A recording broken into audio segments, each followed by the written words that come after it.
Quelle que soit la situation, nous nous réjouissons parce que c'est la grande nouvelle qui reste éternelle de siècle en siècle. Jésus est sorti du tombeau et il est ressuscité. Et sa résurrection nous donne la vie. Heureusement, nous avons cette assurance qu'en Christ, nous sommes sous sa protection. Alors que tout parle de mort, de deuil, eh bien le message de Pâques, c'est la proclamation de la vie. Nous avons cette espérance à partager et cette vie à communiquer. Joyeuse fête de Pâques à tout le monde. Alléluia! Je montre le ciel parce que tout est là. Et le Seigneur y est en gloire à cause de la mort qu'il a soufferte. Quand j'ai vu tes mains guérir tant de malades, quand j'ai vu tes mains qui rompaient du pain pour nourrir tout autour de toi des milliers d'hommes, Seigneur, en retour, reçois mon amour. Seigneur, en retour, reçois mon amour. Quand j'ai vu tes pieds saigner de partout, quand j'ai vu tes pieds percés par le clou, pour sauver tout autour de toi des milliers d'hommes,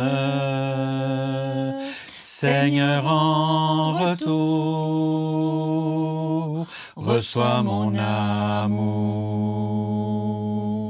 Seigneur, en retour, reçois mon amour. Quand j'ai vu tes yeux pleins de pleurs, de larmes, quand j'ai vu tes yeux au regard d'amour, pardonner tout autour de toi des milliers d'hommes, Seigneur, en retour, reçois mon amour. Seigneur, en retour, reçois mon amour. Le récit que nous allons suivre est celui de la Passion. Il se trouve dans les 4 évangiles, Matthieu, Marc, Luc et Jean, sur 2 chapitres. La première étape, c'est Gethsémanée.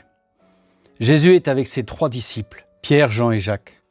Il est saisi d'effroi et d'angoisse. Il demande à Dieu d'éloigner son sacrifice.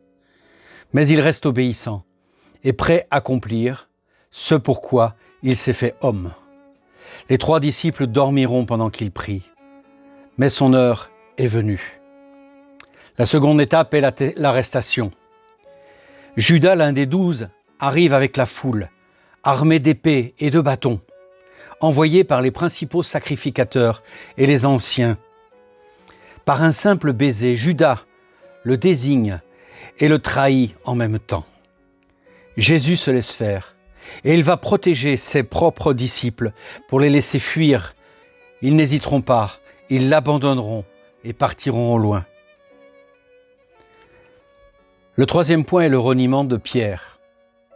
Dans la cour du souverain sacrificateur Caïphe, où tous sont réunis, les scribes et les anciens crient et huent ce Jésus qu'ils ont fait prisonnier. Il est préférable qu'un seul homme meure pour le peuple, avait dit Caïphe. Pierre n'est pas loin. Il écoute, attentif.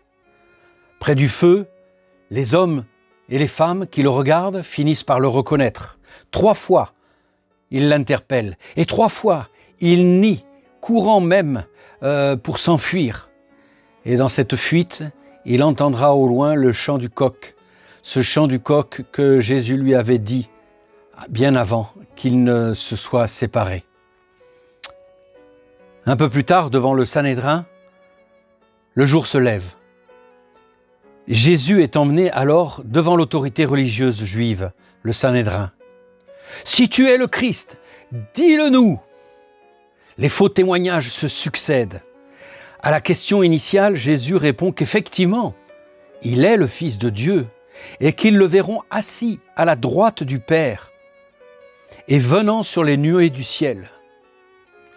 « Il est passible de mort !» crie le souverain sacrificateur en déchirant son vêtement.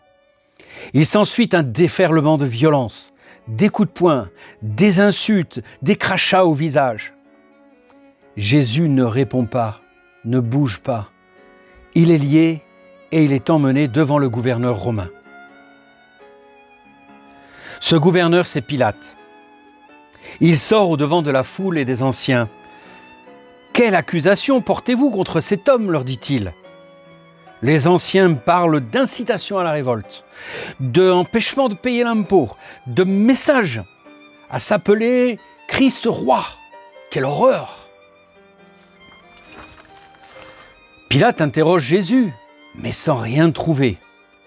Et il le renvoie finalement devant le roi Hérode, Jésus ayant invoqué devant lui sa royauté, mais sur un royaume qui n'est pas d'ici-bas.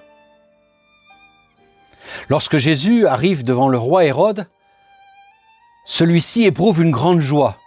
Étonnant, parce qu'il avait entendu parler de lui depuis longtemps et qu'il souhaitait le voir, et peut-être par la même occasion le voir faire quelques miracles. Mais Jésus ne lui répond rien. À toutes ces questions, aucune réponse. Alors, Hérode le traite avec mépris. Il le couvre d'un habit éclatant et puis il le renvoie à Pilate. Il est dit dans la Bible qu'à partir de ce moment, ces deux ennemis, Hérode et Pilate, deviendront des amis. Lorsque Pilate reçoit à nouveau Jésus, il ne peut pas le condamner, parce que ni lui ni Hérode n'ont trouvé de quoi l'accuser. Il veut le relâcher, mais le peuple gronde. À chaque fête, le gouverneur avait pour habitude de relâcher un prisonnier. Il y a là Barabbas. C'était un fameux brigand, condamné pour émeute et pour meurtre. Lorsque Pilate propose le choix au peuple, celui-ci, poussé par les anciens, demande la libération de Barabbas. Ne pouvant plus rien faire, alors Pilate fait battre de verges Jésus et le remet aux soldats.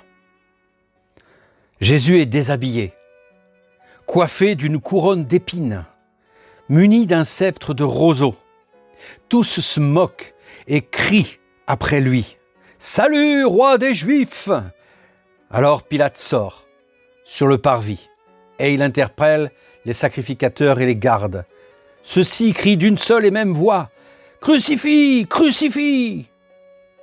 Alors Pilate laisse Jésus entre leurs mains, même s'il ne trouve pas de motif pour le faire mourir. Il voudrait le protéger. Mais Jésus ne dit rien et les Juifs redoublent de cris. « À mort, crucifie !» Là-dessus, Pilate rend son arrêté de jugement et livre Jésus pour qu'il le crucifie. Sur le chemin qui mène au mont Golgotha, deux malfaiteurs accompagnent Jésus. Ils sont attachés chacun à une croix, leurs mains et leurs pieds cloués. L'un à la droite de Jésus, l'autre à sa gauche. Au-dessus de la tête de Jésus, il y a un écriteau sur la demande de Pilate avec l'inscription « Le roi des Juifs ». Ah, les souverains sacrificateurs ne sont pas d'accord. Ils n'auraient jamais voulu une telle phrase. Et pourtant, Pilate insiste « Le roi des Juifs ». Alors les soldats se partagent les vêtements et tirent au sort sa tunique, comme l'avait écrit le prophète d'Ésaïe des centaines d'années auparavant. Au pied de la croix, les passants blasphèment et crient contre Jésus. Ils l'invitent à descendre tout seul de sa croix. « Toi qui te dis le Fils de Dieu, mais sauve-toi toi-même et descends de là !» L'un des malfaiteurs se moque aussi de Jésus. Pourtant le second, lui, a certainement compris.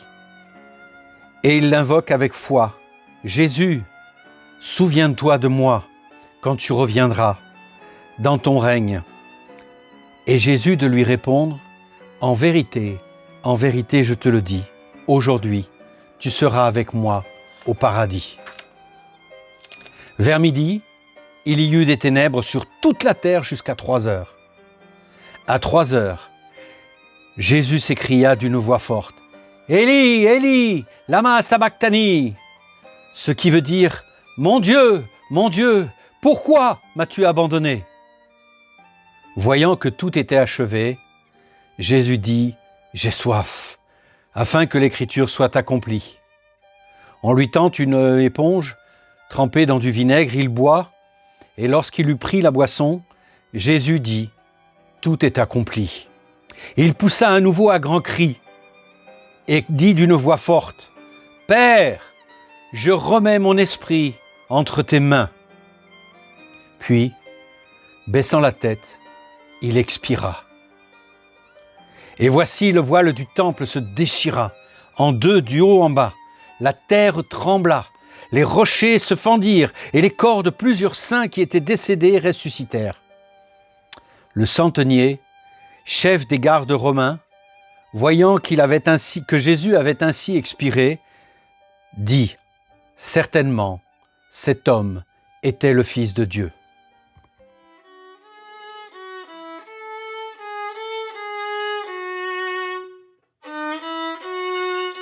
Dieu nous a réconciliés avec lui par la mort de son Fils sur la croix. Maintenant, nous pouvons paraître devant lui saints, sans tache et sans reproche. Demeurons sur le fondement de la foi. Ne nous écartons pas de l'espérance que l'Évangile a fait naître en nous. Allons donc en paix avec la grâce que Jésus nous a acquise une fois pour toutes sur la croix. Amen.